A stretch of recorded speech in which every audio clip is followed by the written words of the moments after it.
Press के साथियों का धन्यवाद। आज यहाँ पे कांग्रेस भवन में आप लोग पहुँचे हैं। सर्वप्रथम हम सब मिलकर भारत वर्ष की एक ऐसी प्रधानमंत्री जिन्होंने न सिर्फ दुनिया के इतिहास में भारतवर्ष का नाम रोशन करने का काम किया, मगर दुनिया के भूगोल को भी बदलने का काम किया, जिन पे पूरे देश को गर्व है। आज उनको हम नमन करते हैं, श्रीमती इंदिरा गांधी जी को। आज इसके साथ साथ छठ का भी एक पावन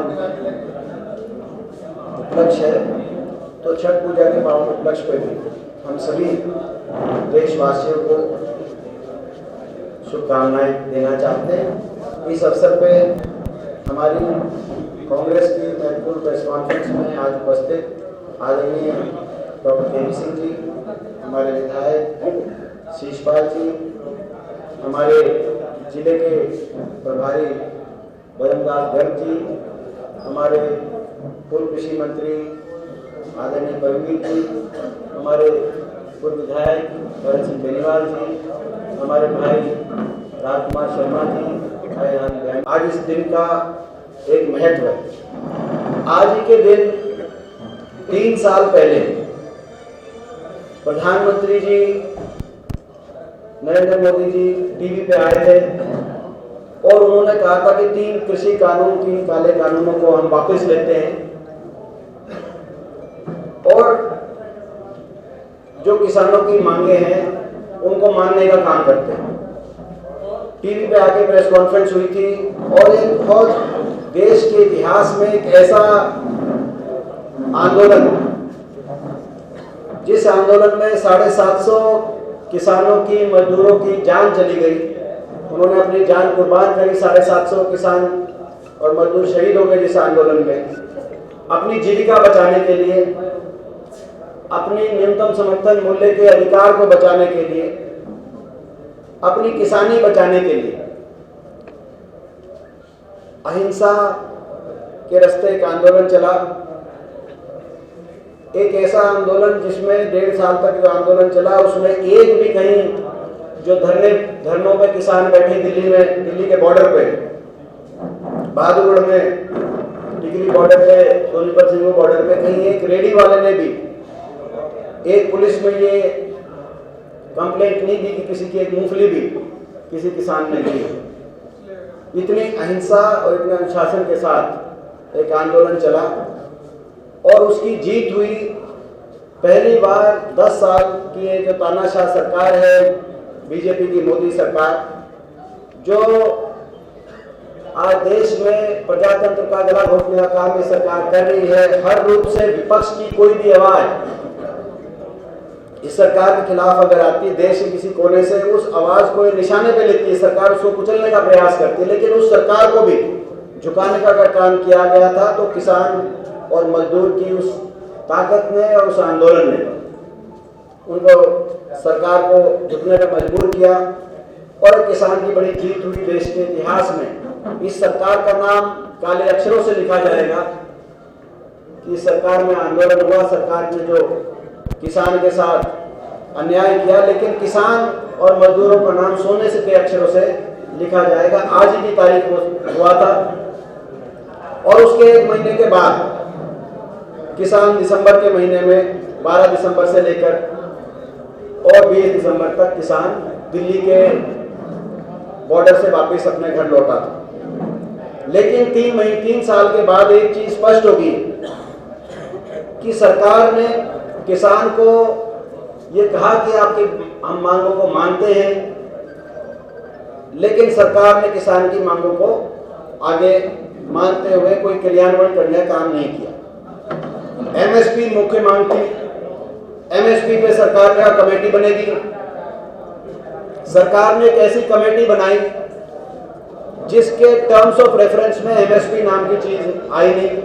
उसके टर्म्स ऑफ रेफरेंस में बातें आई कि ऑर्गेनिक खेती कैसे बढ़ाई जाए।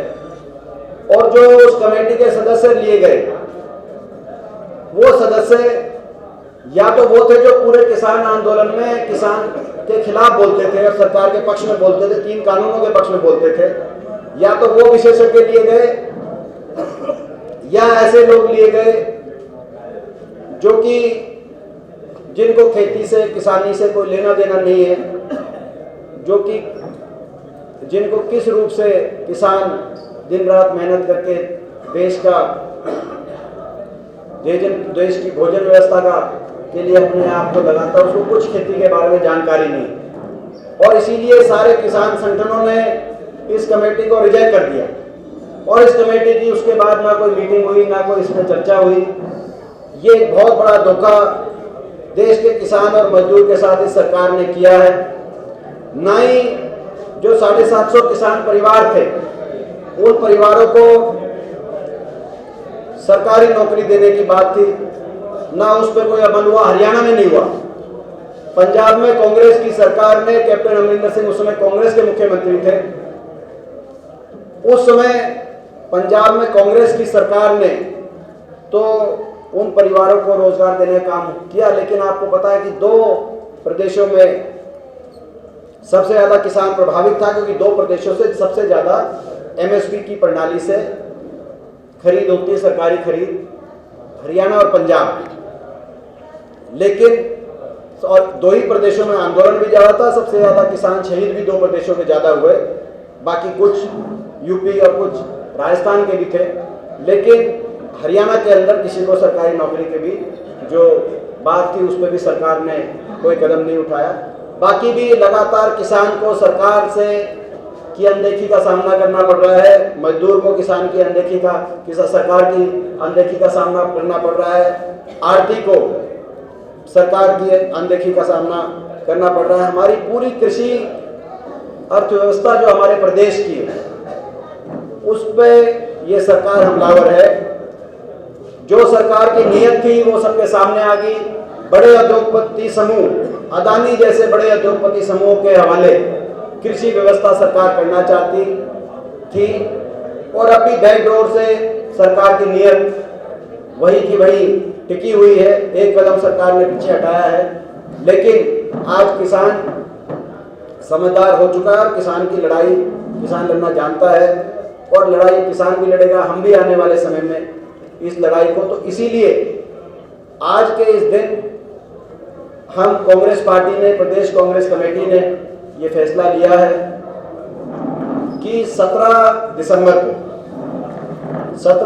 को सिरसा में शहीद 750 शहीद किसान मजदूरों की याद में हम किसान मजदूर आक्रोश रैली यहाँ पे करने का काम करेंगे। जो ऐसी रैली जिससे जो लड़ाई है किसान की, मजदूर की, कृषि अर्थव्यवस्था बचाने की, किसानी बचाने की, जवानी बचाने की, वो जो लड़ाई है उस लड़ाई को हम आगे लेके जाने का काम करेंगे। हम अपने किसान जो शहीद हुए थे उन सभी को याद करेंगे और एक संदेश देंगे देश में कि हरियाणा प्रदेश वो प्रदेश है जहां अपने शहीदों को कोई भूलता नहीं है, उनकी शहादत को कोई नाम किसी को भूलने देंगे। उनकी शहादत व्यर्थ में नहीं गई। वो आंदोलन में जो कुर्बानियां लोगों ने करी, उन कुर्बानियों को हम इस सरकार को मिटाने नहीं देंगे, उन कुर्बानियों को इस सरकार को भुलाने नहीं देंगे। वो कुर्बानियां देश के किसान के भविष्य की लड़ाई को लड़ते हुए, देश के किसान और मजदूर के भविष्य की लड़ाई को लड़ते हुए उस आंदोलन में, तो उस आंदोलन को नहीं हम भुलाने देंगे। तो आज ये एक औपचारिक रूप से, हालांकि ये एक इसकी घोषणा हमारे प्रदेश अध्यक्ष आदरणीय चौधरी उदयभान जी द्वारा की जा चुकी है, लेकिन आज सिरसा में, क्योंकि वो चंडीगढ़ से उसकी घोषणा की हुई थी, आज सिरसा में इस दिन आप औपचारिक रूप से हम इस जनसभा रैली की घोषणा करना चाहते हैं। आप लोग का बहुत सहयोग मिला था, प्रेस के साथियों का किसान आंदोलन में बहुत सहयोग मिला और हम आग्रह करते हैं और आशा रखते हैं कि इस 17 दिसंबर को होने वाली रैली में भी आप सबका भी पूरा साथ और सहयोग हमें मिलेगा। और सारी सिरसा जिले की, फतेहाबाद सिरसा की पूरी कांग्रेस, हम लोग इस रैली की तैयारियों में आज ही से जुटेंगे। जो और केवल कांग्रेस ही नहीं, ये राजनीति से भी ऊपर उठ के लड़ाई है।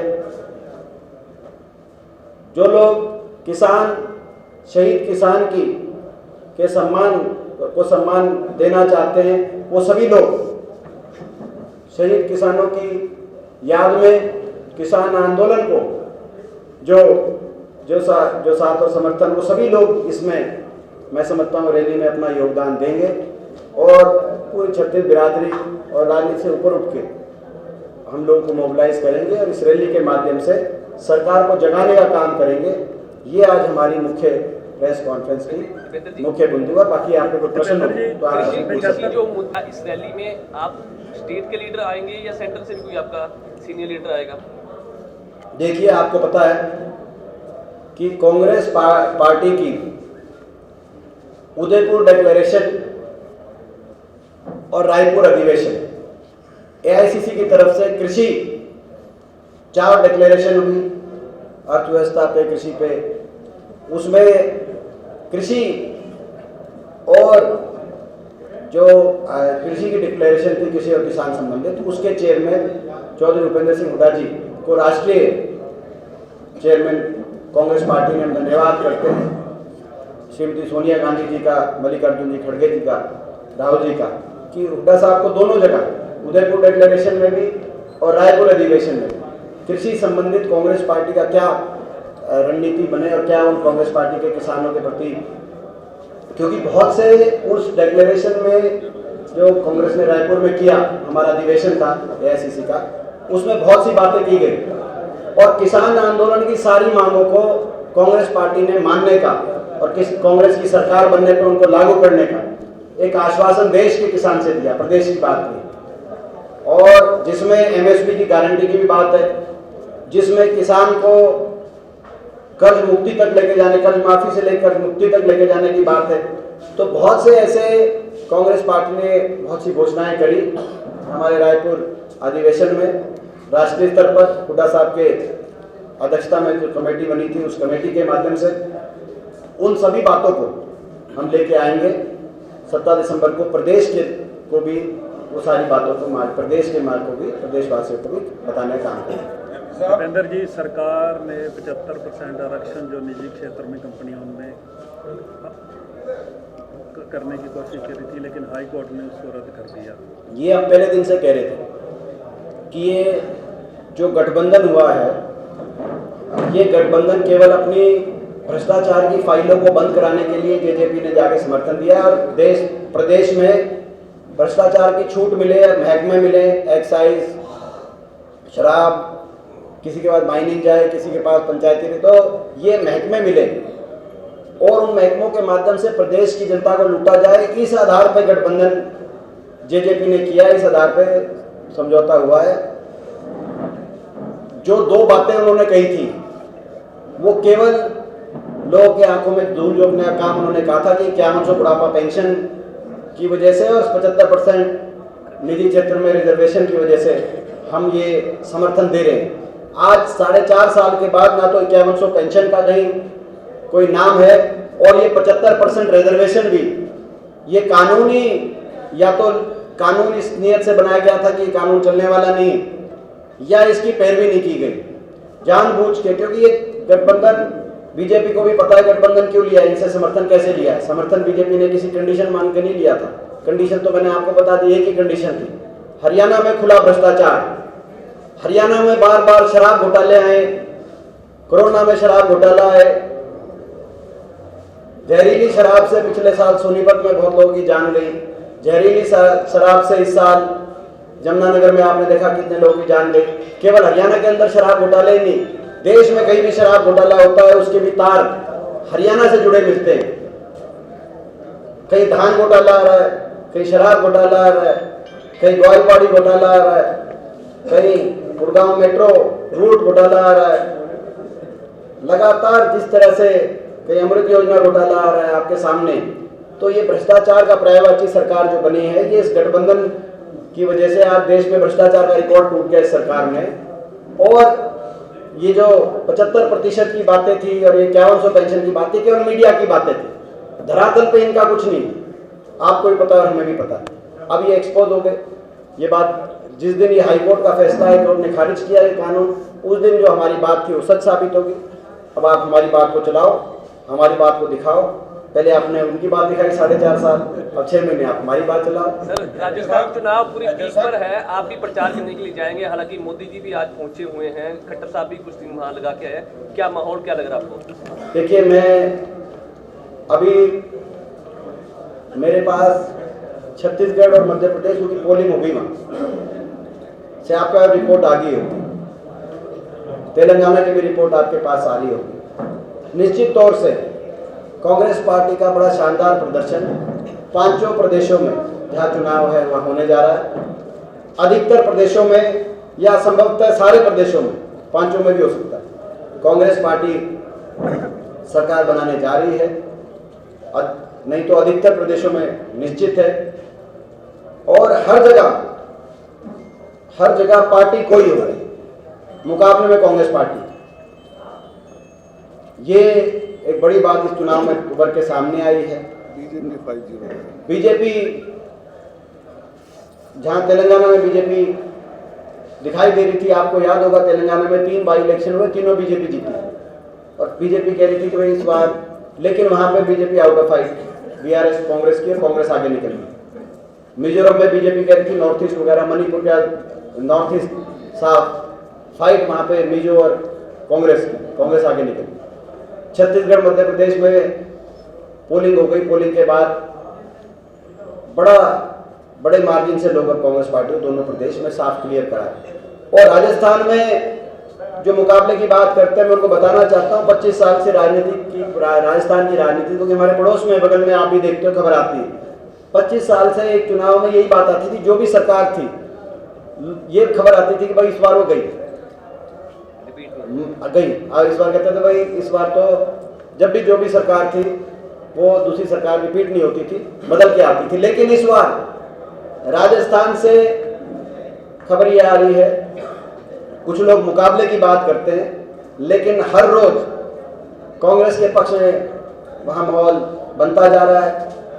और आप देखना राजस्थान में भी, अभी 5वां राज्य राजस्थान भी आ जाएगा, राजस्थान में भी पोलिंग के बाद मैं आप लोगों से पूछूंगा, क्योंकि मैं भी राजस्थान में भी गया होकर आया हूँ, राजस्थान के अंदर भी कांग्रेस पार्टी निश्चित तौर से 25 साल का रिकॉर्ड तोड़ते हुए करने की तरफ बढ़ चुके हैं। ये सारी कई आप हमारी घोषणाएं हमारी रैली के लिए छोड़ते हैं, सारी बात हम अभी आज ही घोषणा करते तो फिर रैली में लोगों को भी तो हमें कुछ, देखो ये तो मैं यही कह सकता हूँ, इससे पहले किसान आंदोलन 10 साल तक हरियाणा में कांग्रेस की सरकार हुड्डा साहब के नेतृत्व में कोई किसान आंदोलन नहीं हुआ।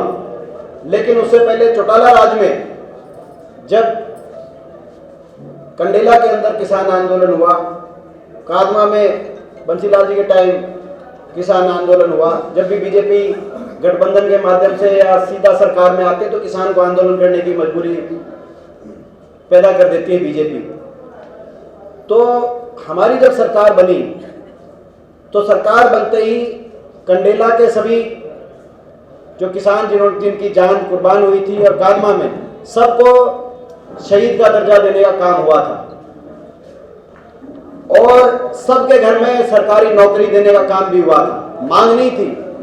हुड्डा सरकार बनते ही हुड्डा साहब ने कहा कि हमारी 10 साल की सरकार में ना तो कभी किसान को आंदोलन के लिए कभी ऐसी स्थिति पैदा होने देंगे, लेकिन पिछली जितनी भी सरकारों में किसान आंदोलन हुए हैं, हर किसान आंदोलन में जितने भी किसानों की जान कुर्बान हुई है सभी को शहीद का दर्जा भी हमने दिलवाया था, सबके घर में रोजगार देने का काम भी किया था और सबकी आर्थिक मदद भी उस समय सरकार के माध्यम से हुई थी।